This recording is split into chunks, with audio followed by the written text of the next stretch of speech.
Good evening बच्चों।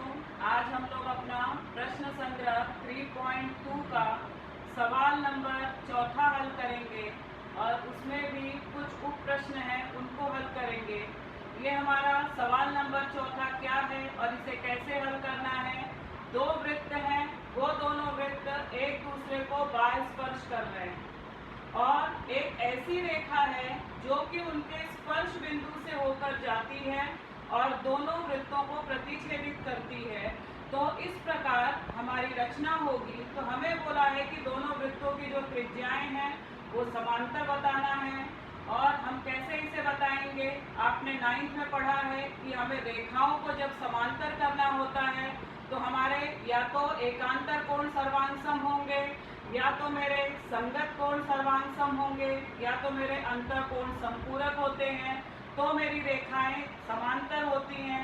इसी का उपयोग करके एकांतर कोण का हम लोग रेखाओं को समांतर करेंगे।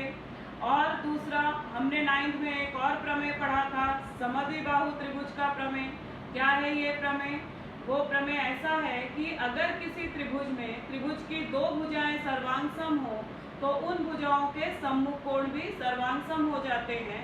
इसका उपयोग भी हम इस सवाल को हल करने के लिए करेंगे।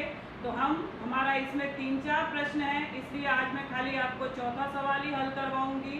तो चलिए देखते हैं हम कि हमारा चौथा सवाल कैसा है और हमें इसे कैसे हल करना है।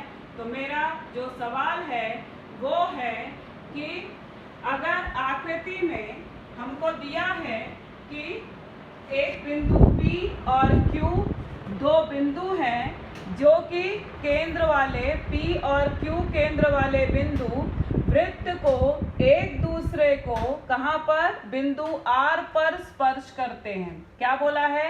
एक P केंद्र वाला वृत्त है, एक Q केंद्र वाला वृत्त है। ये दोनों वृत्त एक दूसरे को बिंदु R पर स्पर्श करते हैं। बिंदु R से जाने वाली रेखा उन वृत्तों को क्रमशः बिंदु A और B पर प्रतिच्छेदित करती है। अब ये हमें दिया गया है। अब हमको 3 प्रश्न है इसमें। हमें पहला बोला है सिद्ध करो कि रेख AP समांतर BQ खींचो, समांतर बताना है हमें। दूसरा मुझे दो त्रिभुज को समरूप बताना है और तीसरा मुझे एक कोण का माप दिया है, दूसरे कोण का माप ज्ञात करना है। तो चलिए पहले हम देखेंगे कि हम रेखाओं को समांतर कैसे बताएंगे, जो कि मेरा पहला प्रश्न है चौथे का। तो हम आकृति की तरफ चलते हैं। एक P केंद्र वाला वृत्त है, एक Q केंद्र वाला वृत्त है, एक दूसरे को बिंदु R पर स्पर्श करते हैं। बिंदु R से खींची गई रेखा है देखो AB, जो कि P केंद्र वाले वृत्त को बिंदु A पर और Q केंद्र वाले वृत्त को बिंदु B पर स्पर्श करती है, प्रतिच्छेदित करती है। अब हमको ये दिया है, हमें क्या बोला है, ये रेखा AP समांतर BQ बताना है। तो ये रेखा तो है नहीं, तो सबसे पहले हम रेख AP और BQ खींच लेंगे। अब ये रेखा कैसे मेरी समांतर होगी? मेरी रेखा समांतर होगी अगर ये वाला मेरा कोण सर्वांग सम हो जाए इससे, तो मेरा क्या हो जाएगा, ये एकांतर कोण हो जाएगा। देखो एक रेखा के इस तरफ एक उस तरफ है, तो ये एकांतर कोण हो जाएगा। और अगर एकांतर कोण सर्वांग सम होते हैं तो रेखाएं मेरी समांतर होती हैं। तो अब हमारा उद्देश्य क्या है, कोण A को कोण B के साथ सर्वांग सम बताना। इसको बताने के लिए हम एक एक त्रिभुज में चलेंगे। अगर मैं पहले इस त्रिभुज में चली तो ये त्रिभुज में मेरा क्या हो जाएगा, AP सर्वांग सम है PR से, एक ही वृत्त की त्रिज्या।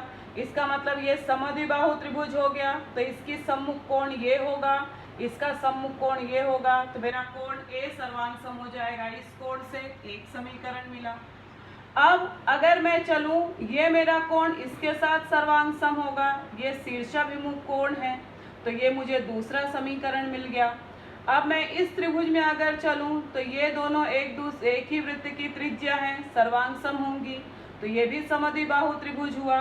तो इसका सम्मुख कोण B है, इसका सम्मुख कोण हमारा ये है, तो ये इसके साथ सर्वांग सम हो गया, समीकरण 3। अब ध्यान से जरा सुनना, ये पहले समीकरण में ये कोण इसके साथ सर्वांग सम है, दूसरा ये इसके साथ सर्वांग सम है, तीसरा ये इसके साथ सर्वांग सम है। इसका मतलब अब अगर हम तीनों समीकरण की तुलना करेंगे तो मेरा ए और बी दोनों कोण सर्वांग हो जाएंगे। तो ये एकांतर कोण है, तो एकांतर कोण कसौटी से मेरी रेख AP समांतर होगी BQ के। तो इसके आधार पे मेरा चौथे का पहला सवाल हल हो जाएगा। तो चलिए हम देखते हैं अपना क्या हमें बोला है, सिद्ध करो कि रेख AP समांतर रेख BQ। हमने उत्तर कैसे लिखा है कि रेख AP और BQ खींचो। अब मैंने आपको बताया हम एक तरफ के त्रिभुज में चलेंगे। त्रिभुज PAR में रेख AP सर्वांग सम रेख PR एक ही वृत्त की त्रिज्या है, इसलिए समद्विबाहु त्रिभुज के प्रमेय से इनके सम्मुख कोण मतलब कोण PAR सर्वांग सम कोण PRA होगा। समीकरण 1 हो गया। दूसरी तरफ मैं त्रिभुज में चली, त्रिभुज QRB में रेख QR सर्वांग सम रेख QB फिर से एक ही वृत्त की त्रिज्या हो गई। तो हम फिर से समद्विबाहु त्रिभुज के प्रमेय से इन दोनों भुजाओं के सम्मुख कोण सर्वांग सम होंगे। तो कौन से हैं वो कोण, कोण QRB सर्वांग सम कोण QBR, समीकरण 2। तथा अब हमको जो शीर्षाभिमुख मैंने आपको दिखाया था कि कोण PRA सर्वांग सम कोण QRB शीर्षाभिमुख कोण, समीकरण 3। अब जहाँ हम ध्यान से देखेंगे समीकरण 1 में कोण PRA किसके साथ सर्वांग सम है, समीकरण 3 में देखो 1 और 3 का एक पक्ष सर्वांग सम हो गया, इसका मतलब ये मेरा भी सर्वांग सम हो गया। अब अगर इन दोनों में देखेंगे समीकरण 2 और 3 में तो ये सर्वांग सम है, इसका मतलब ये सभी कोण एक दूसरे के साथ सर्वांग सम हो गए। तो मुझे जो चाहिए कौन सा चाहिए, कोण PAR सर्वांग सम कोण QB मेरा R, मुझे ये A और B कोण चाहिए था तो मुझे मिल गया समीकरण 1, 2 और 3 से। मगर ये मेरा पूरा बड़ा बड़ा कोण है, तो अगर मैं इसको छोटा बनाना चाहूँ तो इसलिए कोण मेरा क्या हो जाएगा, ये मतलब मैंने दो त्रिभुज लिया था तो त्रिभुज के अंदर का कोण है, मगर मुझे एकांतर कोण तो पूरी तरह चाहिए। तो इसलिए मैंने लिखा है कि कोण PAB R को मैंने आगे बढ़ा दिया B तक, सर्वांग सम कोण QBR को A तक। क्यों, खाली मेरा A और B तो वही है, ये एक रेखा पे मैं कहीं भी जा सकती हूँ, एक ही कोण के भिन्न नाम। अब ये दोनों कोण क्या हैं, एकांतर कोण है, तो एकांतर कोण कसौटी से मेरी रेख PA समांतर होगी रेख QB से, जिसके आधार पे मेरा पहला जो था मुझे सिद्ध करना वो मैंने सिद्ध कर लिया। अब दूसरा हमको क्या सिद्ध करना है, अब आकृति में हम फिर से चलते हैं कि हमको बोला है कि त्रिभुज APR समरूप है RQB से। अब एकदम आसान है, ये इसका शीर्षाभिमुख कोण है तो सर्वांग सम हो गया। अभी मैंने ऊपर सिद्ध किया ये कोण इसके साथ सर्वांग सम है, समीकरण 1, 2, 3 से। तो दो कोण सर्वांग सम हो गए तो को कसौटी से मेरा त्रिभुज हो गया समरूप। तो चलिए हम इसको भी सिद्ध कर लेते हैं। तो सिद्ध करो कि त्रिभुज APR समरूप त्रिभुज RQB, कोण PAR सर्वांग सम कोण QRB, समीकरण 1 और 2 से। अब 1 और 2 कहाँ है देख लेते हैं जरा सा। यहाँ पर PAR सर्वांग सम है मेरा QB QRB से, समीकरण 1 और 2 से। क्योंकि मैंने आपको पहले ही बताया कि सारे कोण सर्वांग सम हो गए, तो मुझे जो जोड़ी चाहिए वो मैंने ले लिया, तो एक चीज़ मुझे मिल गई। फिर समीकरण 2 और 3 से मेरा कोण PRA सर्वांग सम है कोण QBR से, समीकरण 2 और 3 को अगर आप देखोगे तो मुझे इससे मिला है। तो मुझे दो कोण मिल गए हैं सर्वांग सम, इसलिए त्रिभुज APR समरूप त्रिभुज RQB को कसौटी के अनुसार। तो ये हो गया मेरा दूसरा भी साध्य। अब हमको तीसरा सिद्ध करना है। क्या दिया है, यदि कोण PAR बराबर 35 अंश तो हमको कोण किसका RQB का माप ज्ञात करना है। अब हमें पता है कि कैसे हम इसको निकाल सकते हैं। फिर से हम अपनी एक बार आकृति की तरफ चलेंगे। तो हमारी आकृति क्या है, देखो हमको क्या दिया है, ये त्रिभुज में PAR इस कोण का माप 35 दिया है। हमको क्या बोला है, किसका माप ज्ञात करना है, RQB का। अब हमने देखा कि ये कोण अगर 35 है तो समद्विबाहु है तो ये भी 35 हो गया था। ये 35 है तो ये इसका शीर्षाभिमुख है, ये भी 35 है। अब ये 35 है तो ये समद्विबाहु त्रिभुज था तो ये भी 35 हो गया।